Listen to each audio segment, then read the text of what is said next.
Hello bachchon, let us read the question and try to understand what all is given in the question and what is being asked. A slab of material has area A, thickness L and the thermal conductivity K. One of its surface P is maintained at temperature T1 and the other surface Q is maintained at a lower temperature T2.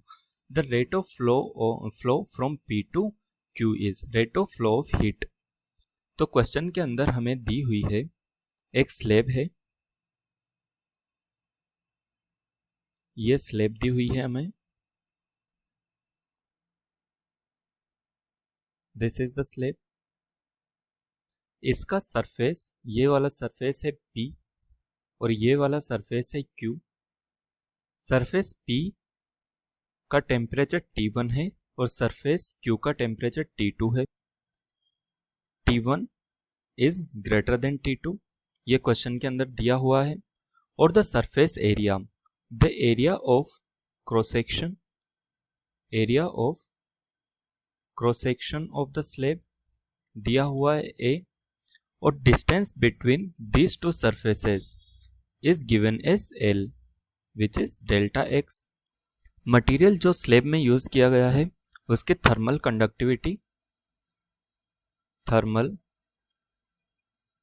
Conductivity दी हुई है K। चलिए की concept समझने की कोशिश करते हैं। की concept is the rate of flow of heat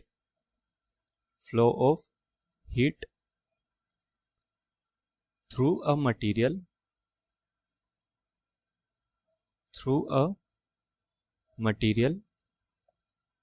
whose thermal conductivity is K। इस क्वेश्चन को सॉल्व करने के लिए हम फोरियर्स लॉ यूज करेंगे। फोरियर्स लॉ क्या कहता है? फोरियर्स लॉ कहता है कि amount of heat delta Q is directly proportional to area of cross section and the difference in the temperature of the two faces, and it is inversely proportional to the distance between these two faces.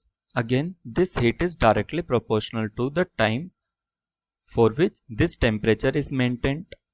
So from here we can write that delta Q is directly proportional to A into T1 minus T2 into delta T into 1 upon delta X.